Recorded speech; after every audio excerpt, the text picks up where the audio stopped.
Hello, everyone. I'm Dominique Yates. I'm joined by Pete Dougherty to talk about the Packers' initial 53-man roster heading into week one with the Detroit Lions. Pete, I know we talked so much about this roster and what it might look like. Now that you've had the chance to look at it, just what are your initial thoughts? This was a year of few surprises. I mean, there are fewer now than there were years ago because a lot of decisions are made in March. Um, a lot of these calls are made back then. But there's always some surprises. But I would say the only two this year for me, and they were minor surprises, were it's just like a lot of people. I thought Kalen King was going to make it, and I thought Telfort might make it ahead of Jennings. Um, on the offensive line, and he didn't. Those were probably the two things closest to a surprise, or the most surprising to me. Yeah, I guess the one thing that it wasn't necessarily a surprise for me, but the one position that I'm surprised is a little bit thin at going into this is at linebacker because, it seemed like pretty earlier in the morning, the Packers released Isaiah Simmons. So I'm thinking, okay, that probably bodes well for Christian Welch. Yeah. But then as soon as the roster's released, find out he's cut as well. Obviously, I know the Packers feel good about what they have at linebacker, but I was a little bit surprised that they cut both of them. Were you not so much? Yeah, actually, that was another one. I guess my first thought when I saw that was, well, they must be planning on putting a claim in on somebody, because I just find it hard to believe. It seems unlikely they'd go in with only four because linebackers is such a good special teams position. That's why, like you, when I saw Simmons got cut, I just assumed Welch would make it. I do wonder if at least one of those guys will end up on their practice squad. I think there's a real chance of that. But it did make me think, well, I mean, they've got to be claiming, they're going to claim one, but maybe they won't. Maybe they'll just go with four for now and have one on their practice squad and see how long they can ride that out. That's the one thing that we need to constantly remind ourselves is, the practice squad is you're on the team. You're there. These guys they get elevated for game days. Sometimes they get promoted, signed to the 53 from the practice squad. So this, of course, the players would much rather be on the 53, and the pay is way, way better. But the being on the 53 isn't the be all and end all. So they can go light at a position, and then on game day they could move somebody up from the practice squad for at linebacker, for instance, if they want to. Yeah. So as a follow up, sticking with the linebackers, I do want to ask you about Isaiah Simmons because he was a guy that, because of being a top 10 pick in the NFL draft not too long ago, and the versatility and all that he at least brought to the table, the 40, all that he had, that athleticism, it just didn't seem like he's still been able to find his footing. What did you see from Simmons during preseason and in training camp? He was just watching him as a gunner on punt cover. He was pretty good. He's big and fast, and so he's tough to jam, and he's just as fast as all those defensive backs. He ran 4.38 or 4.39. So there was a ton of talent there. And there were, a few times, who was that in the preseason game where he had that hit on the right at the goal line? If he got a chance to run and hit, then he had some pop to him, but he wasn't strong at the point of attack. And I thought that long run that busted for 61 yards against the Seahawks kind of summed him up, because they had Hopper blitz into the A gap in front of Simmons, and Simmons was supposed to slide over and take the other A gap, and he was just a half step late, and then the blocker out there, he just brush blocked him, and that kept him out of the play. So he wasn't real good at fighting through that. So he's way behind. So that's why the run springs for 61 yards. But also the runner's way ahead of him. By the time they get down to near the goal line, he's caught up to the guy just about. So we saw his speed too. So I thought that kind of encapsulates, who he is, and probably why, he just hasn't been able to stick with anybody in the NFL.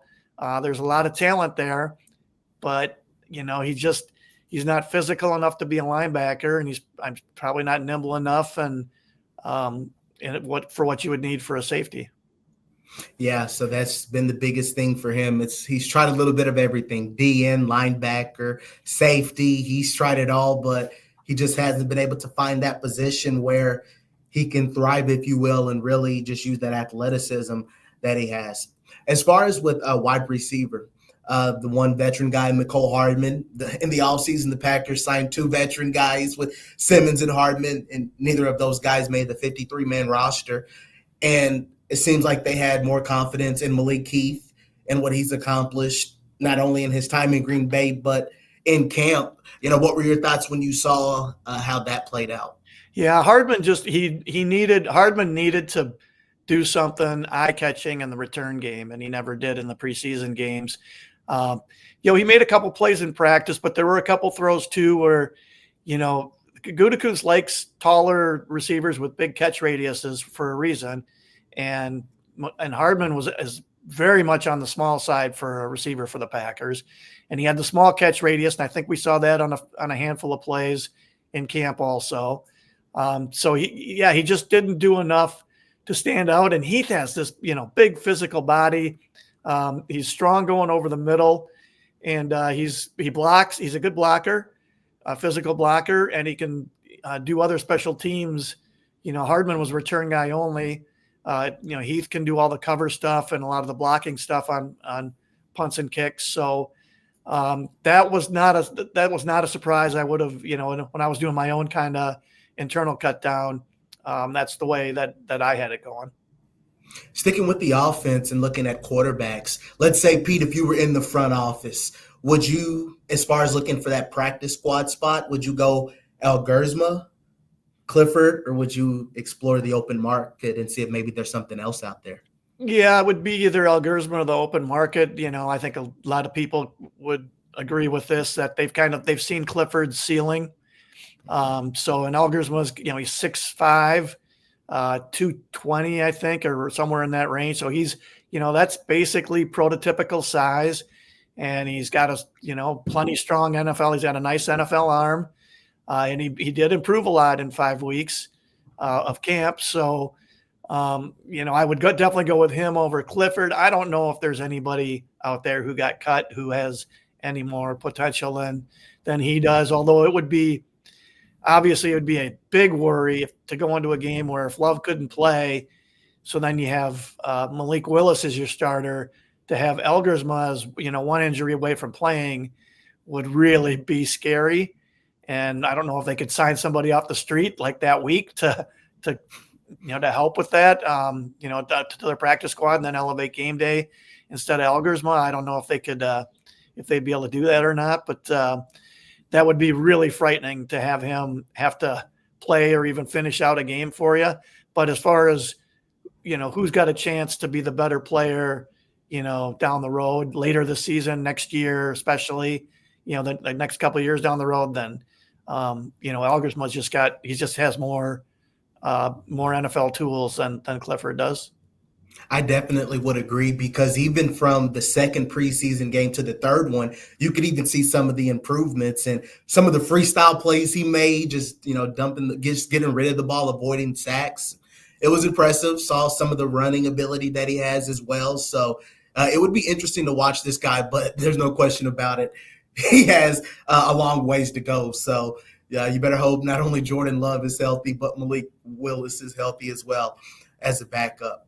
As far as with the offensive line, anything that you see from that? I know obviously depth was a big question, and they brought in a guy. So, anything O-line that you could be looking at, not only here, but maybe even just in battles coming up? Yeah, I mean, Kennard's their 8th lineman now, I would guess, or they're projecting him to that. I thought Telfort might make it ahead of Jennings, but Jennings made it ahead, so they must they must want the more protection at guard. That was about the only thing that stood out to me was I would have guessed Telfort over Jennings, but maybe it was 6 of one, half dozen the other. I would guess Telfort's probably a really good bet. Telfort's on their practice squad, so if they need him, in any given week, all they got to do is do a game day activation. Was there anything before we move to defense very quickly? Anything else offensively you were looking at? I know there were the Marshawn Lloyd news and defense. Was there anything at all? No, you just wonder if Marshawn Lloyd, how that's going to go, right? Is he going to ever be able to help him? Is he going to be able to help him this season? I mean, every time he comes back from an injury, he gets injured within a week. So pretty shaky there, and he did, when he got the ball, there's a little bit of explosiveness there. I'm not saying he's a dominant running back or anything like that, but there's a little juice there, and they could use it. Even the play where he was injured, that wheel route. I mean, you saw the speed, you saw the playability. Just it's there, but like I said, you have to see it just on a full-time basis in that role. So obviously, Emmanuel Wilson and Chris Brooks will also be in that mix. So Lloyd and Jacob Monk, by the way, are on the IR, designated to return. As far as defensively, you already mentioned Kalen King. Anything else maybe in the secondary that you saw that kind of caught your attention? There wasn't. I just, it's hard not to be impressed with what Bo Melton did this camp. I think many of us thought, they're moving him from receiver to corner. This is just a last gasp, just giving him a shot, but the chances of it working out were probably really slim. And basically, by the way they've been rotating in practice, he's their fourth outside corner, so he's only a couple injuries away from getting on the field. So, and he looked like a cornerback. He didn't look like a guy who had made a position change. So, I mean, what he did is pretty impressive. Yeah, you definitely have to tip the cap in that regard. But I think also it might be a sign that Nate Hobbs should be on schedule as far as being ready for week one because of where they stand in that regard. I don't know. That'll be something else to monitor. Is there anything else from the roster or moving forward that is on your mind, Pete? No, and he's got all those guys, him and McKinney. They all have time. They've all got another week still. I mean, you want guys practicing the week of a game, but the game, they don't have a game this week. So we'll find out tomorrow who's practicing. It sounds like I'm guessing McKinney, since he returned the previous week to do individual drills. Wouldn't be surprised at all if he's doing a little bit of team this week. And so the thing to watch, the real thing to watch will be whether Hobbs is practicing next week. That'll tell us what we need to know, because he's been out long enough where if he doesn't practice on Wednesday, probably not playing on Sunday. Yeah, so that's definitely something Wednesday I'm keeping next an week. eye on. That's Wednesday of next week, by the way. Correct. There you go. So, yeah, that's one thing I'm curious about him. Jaden Reed, Dontavian Wicks. There's been a lot of guys banged up that missed some time during camp. So I guess that could maybe even be a last point in terms of with the wide receiver position. Like we mentioned, Noah McCole-Hardman, Heath will be one of those guys. Matthew Golden, what have you seen from him? Because he could be a big target week one, especially if a lot of these guys aren't healthy. Yeah, same thing everybody else does. He's their most talented natural receiver. I don't think there's any question about that, between his just kind of natural plucking hand skills, just reaching out and plucking that ball, and strong hands. I know I was talking to Xavier McKinney, and he said he had some of the strongest hands that he's ever seen in a receiver. And he's got pretty good explosiveness and quickness when he catches it. Those feet hit the ground and he's headed upfield instantly. So he's come in, and he's got to be a starter. He's got to get as many snaps as anybody at that position, and he's got to be a guy that got to be looking to get the ball, because there does seem to be something there. They can only hope he ends up being the kind of guy that Edgerrin Cooper was at linebacker last year.